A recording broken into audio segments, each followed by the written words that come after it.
Salut tout le monde. Moi c'est Max, Moi c'est Sam. bienvenue sur notre chaîne Sans Critique où on parle d'histoire au pluriel. Aujourd'hui on va se retrouver pour parler du chapitre 1016 de One Piece. Bon, on va commencer par un petit rappel sur les Tobiropo. Oui, donc on a Sasaki qui est contre Franky. Ouais c'est ça, Wusu qui est contre Jinbei. Et puis Robin et Brook qui sont contre Black Maria. Ouais c'est ça. Donc pour l'instant le combat est en stand-by, on attend de voir la suite. Oui, tous les combats sont un peu en attente, on va Ouais dire. c'est ça. Ça va nous permettre de parler du retour d'Ulti qui arrive en fanfare face à Usopp et Nami. Ouais, c'est ça. Du coup, t'avais raison. Ulti qui revient Ouais, la résistance des Zoans après le plus à coup de Big Mom. Ouais, et je vous mens pas, j'y croyais pas trop. Et puis, t'avais raison. Et du coup, on a un petit combat entre Usopp et Nami Usopp prend un deuxième coup de boule dans la tête. Ouais, sert de chair à canon presque, qui retient Ulti le temps que Nami se prépare à lancer sa dernière attaque. C'est ça, et puis on peut voir que quand même costaud le petit Usopp, deux coups de boule d'Ulti et il les encaisse. Il les encaisse comme si c'était une attaque lambda. Puis il se relève encore une fois en plus. Ouais, très beau moment d'Usopp. On aime voir Usopp comme ça. Ça fait plaisir.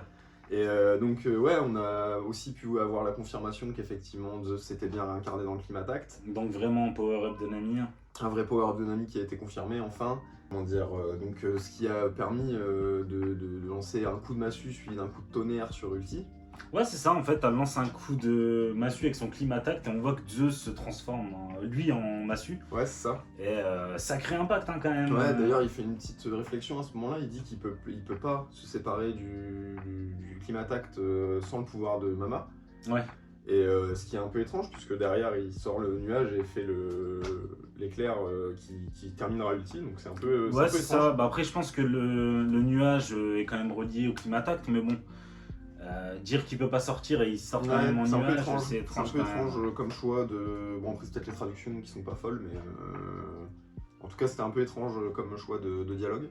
Ouais, et puis du coup, l'attaque de tonnerre, qui est quand même assez incroyable. Qui est une vraie attaque de Zeus, quoi. Le même que ce qu'on a pu voir dans l'arc Big Mom. On fait la parenthèse quand même, c'est Usopp qui lance une attaque pour maintenir Ulti. Ouais. C'est quand même. C'était beau. C'était beau. C'était plein de beauté. Tobiropo abattu sur 5 qui restaient, puisque X-Drake a quitté le Tobiropo au début de la guerre. Ouais. Donc il en restait 5, maintenant il en reste plus que 3, quoi. Ouais, on va voir la suite, ce que ça donne. Et puis comme on vous les a rappelés, les 3 sont déjà en combat. Ouais. Donc je pense qu'ils vont pas tarder à tomber aussi. Ouais, tout à fait. Ça devrait arriver dans les chapitres de cette semaine ou la semaine prochaine, incessamment sous peu, on va commencer à en voir tomber, je pense. Ouais, ça va aller assez vite, je pense. Ça devrait pas tarder, effectivement. Donc maintenant, on va parler du CP0, qui eux sont en train de parler du rapport de force. Ouais, tout à fait. On est passé de 24 000 soldats contre 3 000 soldats alliés. Exactement. Et là, on est à 20 000 contre 7 000. Et il souligne la venue d'un potentiel événement qui pourrait encore rééquilibrer les forces. C'est ça, bon. Donc, peut-être qu'on va voir ça rapidement. Qui sait? Je pense qu'on connaît quand même cet événement. Ouais, on a une petite idée, effectivement.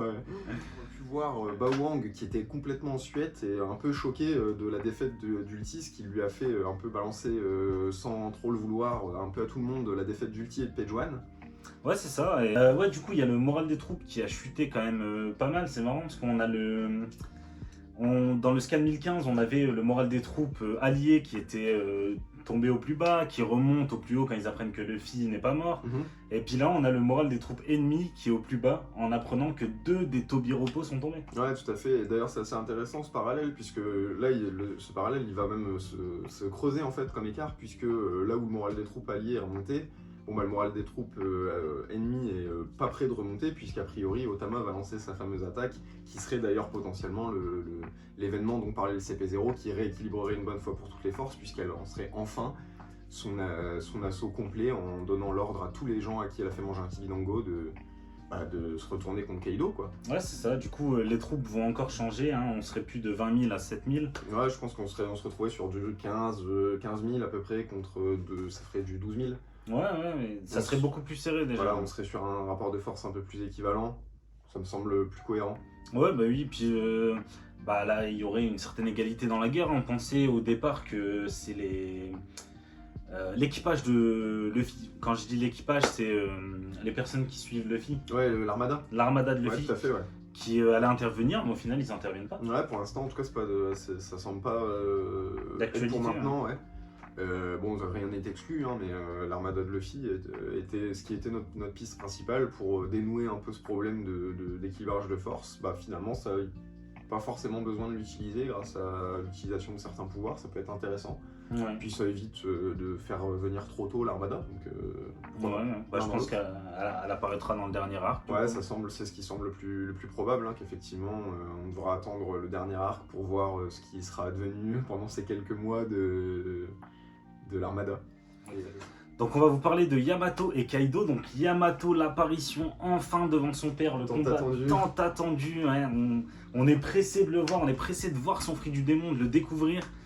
On a vu une image où elle sortait des dents, une mâchoire assez féroce, mais on ne sait pas du tout. Pas, ouais. Bon, elle dit clairement qu'elle est sûre de perdre contre son père. Ouais, mais elle assure quand même pouvoir le retenir le temps que Luffy revienne en pleine forme, donc oui, nous on veut le voir. On est pressé même. Et ce début de combat qui se lance d'ailleurs sur un choc qui semble être un choc de fluide royal.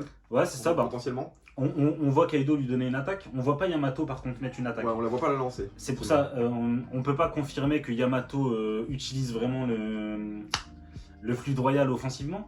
Mais par contre, Kaido, là c'est vraiment une attaque de fluide royal. Ouais, en tout cas c'est ce qui semble être effectivement, à moins qu'il ait choisi de pas mettre le fluide royal sur cette attaque. Mais bon, je vois pas trop pourquoi il ferait ça. Ouais. C'est un choix un peu étrange. Ouais, je suis d'accord avec toi. Donc je pense qu'effectivement on est sur un petit choc de fluide royal, donc un potentiel nouveau membre. Ça serait le troisième. Ouais, le troisième officiel en tout cas. Ouais, officiel, ouais, bien sûr. Parce on pense que ils ont tous le fluide dans l'équipage des Mugiwara. Mais là, ça serait le troisième officiellement, du coup, après Zoro et Luffy à avoir le fluide offensif royal. Ouais, à savoir utiliser vraiment le fluide royal offensivement. Consciemment, même, je dirais, tu vois. Ouais, c'est vrai que Zoro, il n'était pas conscient qu'il utilisait. Du coup, peut-être que Jinbei serait capable de l'utiliser aussi, c'est fort possible. Ou Sanji contre Queen. Voilà, il y a de potentielles nouvelles arrivées de fluide là qui se sentent. Ouais, je suis d'accord. Du bout du nez. On va terminer cet épisode sur une petite mention spéciale, enfin 2 petites mentions spéciales, à commencer par Otoko et Tenguyama, qu'on a vu arriver au feu de joie de la capitale des fleurs. C'est ça. Est-ce que ce serait pas encore un drama, un petit peu, une image, je dirais, de la fin de Wano telle qu'on l'a connue pour découvrir le nouveau Wano? Ouais, c'est ce qu'on pense beaucoup. Là, il parle de la mort de Yatsuye, on a eu juste avant la mort de Kinemon. Et d'autres fourreaux rouges, mais du coup on se demande si ça serait pas une petite symbolique qui mettrait en place effectivement la fin d'un ancien Wano au profit d'un nouveau Wano avec ses nouveaux protagonistes qui seraient les jeunes que nous on suit comme étant la relève quoi. Exactement. Ouais. Et donc deuxième mention spéciale pour une petite apparition qui je pense est passée un peu inaperçue, on vous mettra à l'image une petite apparition de Beppo qui était dans le sous-marin du Heart. Ouais, c'est ça, on le voit revenir sur Onigashima. Ouais, il a l'air d'être dans les souterrains d'Onigashima, effectivement. Après, la question c'est comment est-il remonté déjà? Ça, c'est une bonne question, ouais. Et surtout avec qui il est remonté. Voilà. Du coup. Est-ce que Luffy serait pas déjà de retour sur Onigashima? Est-ce que Oda nous aurait pas teasé une pause qui n'arrivera pas forcément dans le combat? Ouais, parce que sachant que à la fin du scan 1015, on voit Momonosuke tomber de Onigashima. Donc je suppose que toi tu pensais que on vous en avait parlé la semaine dernière. Donc... Ouais, que lui aussi avait été récupéré par le Herd, et moi je pensais qu'il avait utilisé son pouvoir pour remonter. Ouais, on aura notre réponse je pense incessamment sous peu, hein, parce que à moins que ce soit un Minx qui n'est pas Beppo et qui lui ressemble fortement, ou un Gifters qui est un pouvoir de l'ours quelconque qui ressemble à Beppo, mais bon, ça me semblerait être une erreur graphique peu probable. Ouais, ça serait assez étrange. Ouais, ça serait très étrange, donc a priori on devrait savoir très rapidement comment Luffy a remonté, puisqu'il y a de fortes chances qu'il soit en fait déjà de retour. Ouais, je pense aussi. Et donc on verra ça dans le chapitre de cette semaine. On se retrouve du coup la semaine prochaine pour la prochaine vidéo. Ouais. Ok, et donc pour ceux qui se sont déjà abonnés, on vous avait mis la semaine dernière une petite toile de Yamato à gagner. Donc là, elle va s'afficher à l'écran, les personnes qui ont été sélectionnées parmi les commentaires. Et donc la personne qui l'aura gagné, félicitations à toi. N'hésitez pas à vous abonner, lâchez un pouce bleu si ça vous a plu et laissez un commentaire. Ah, n'hésitez pas, ça fait plaisir.